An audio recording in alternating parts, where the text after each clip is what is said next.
is up?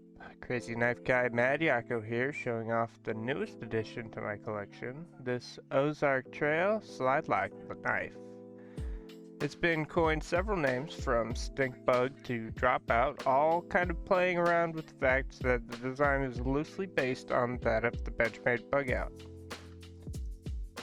Here's a Chinese clone of Bugout made by a brand on Amazon, Wow. Much closer to the original design, but still not the real thing. I don't have a real one yet.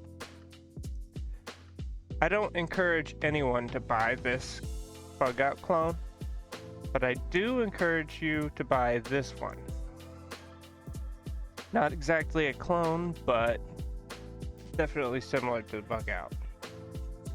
This is the store brand Walmart knife. Now, before I go much further, I would like to kindly ask you to smash that like button like the roach that it is. While you're down there, please subscribe for more knife and tool related content. The actual Benchmade Bugout comes in at around $170 more or less. This Ozark trail knife is only $10 at your local Walmart, if you can find it. You can interpret that in a few ways. You can call Benchmade greedy, or you can see this Ozark trail knife as a piece of junk. So which is it? I'll save my answer for that question till the very end. Not only is this the absolute cheapest knife I could find in a case at Walmart, it's the cheapest slide lock in general that I could find anywhere. Even the gas station. You would think for $10 I'd be picking up something made of 2CR, something that feels junky, might fall apart, something that's hard to operate or can't hold an edge. Well, it does feel kind of junky, but no. This knife is made of D2. That's budget steel, sure, but it's really the most anybody would really require from a knife if they use it in any kind of average ways. This knife has excellent edge retention. I watched the illustrious Knives, I guess, cut for 8 hours with this thing before it needed sharpening. The handle here is made of some kind of injection molded plastic.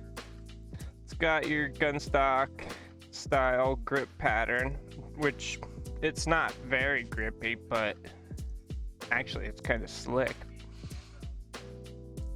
But it is contoured. If you see here, this thing has full steel liners as well, which can't be said for some knives. The liners do have relief holes milled out. When I went to find this knife, I only saw orange ones. I don't think that it comes in any other colors. So the blade is coated with some sort of black paint, maybe Cerakote. Either way, it's going to prevent corrosion.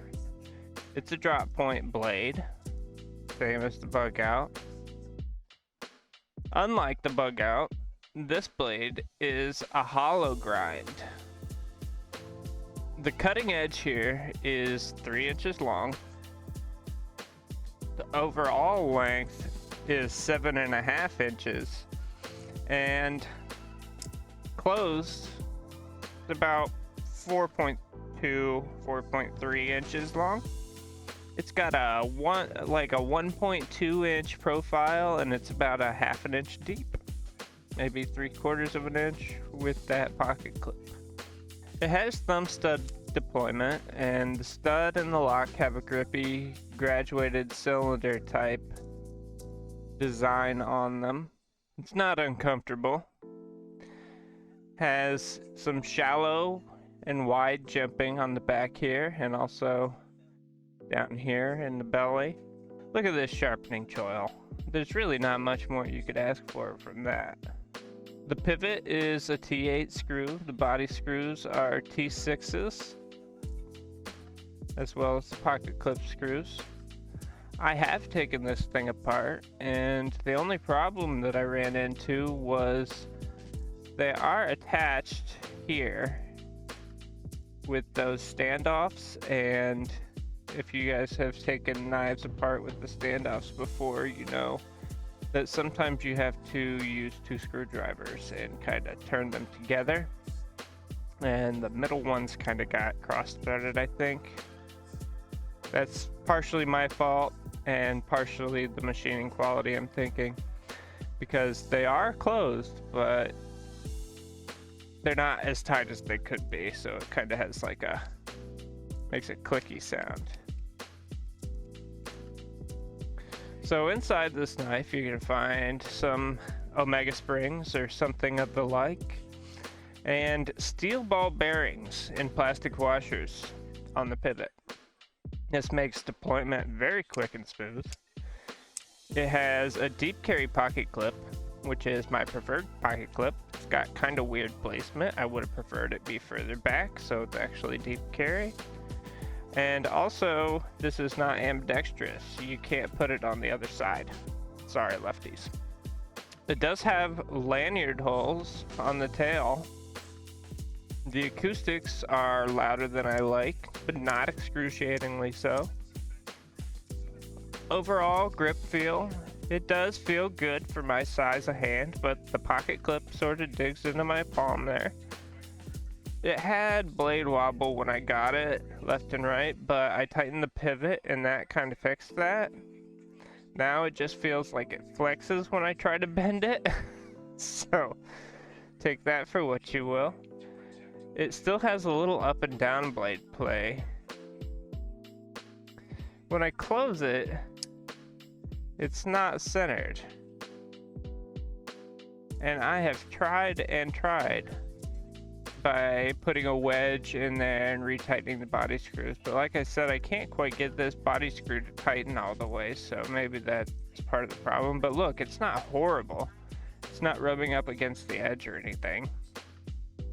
It's still functional, but that off-centeredness kind of irritates me. Feels good to deploy and such, almost like a name brand knife. Overall, it does feel very flimsy, even compared to the Bugout clone.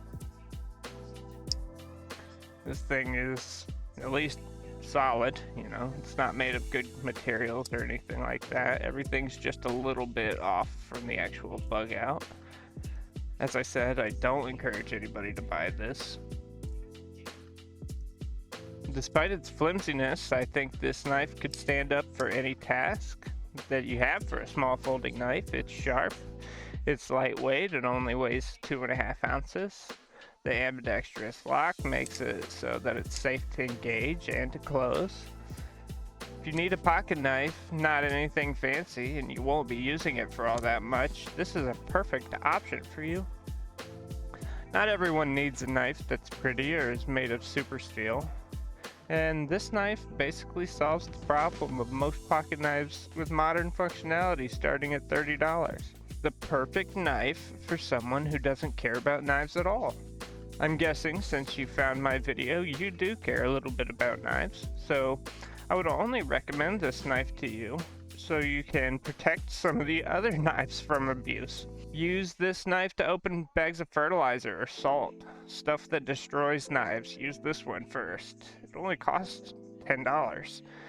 And this knife's cheap enough for you to destroy without regret, but still benefit from modern amenities. It would fit nicely in your toolbox, your tackle box, your garden box, like Kathleen Smith said she does, a camping bag, or even the trunk of your car.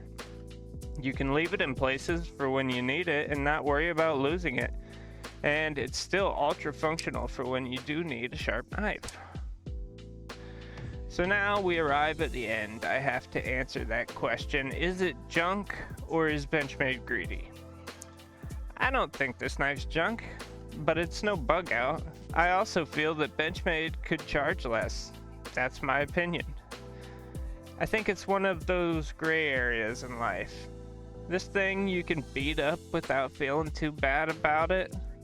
Just remember, this is affordably manufactured, and it was made in China, and it has less quality control than a Bugout does. It may not hold up to the beating, but at least it doesn't cost $170. please feel free to voice your opinion in the comments.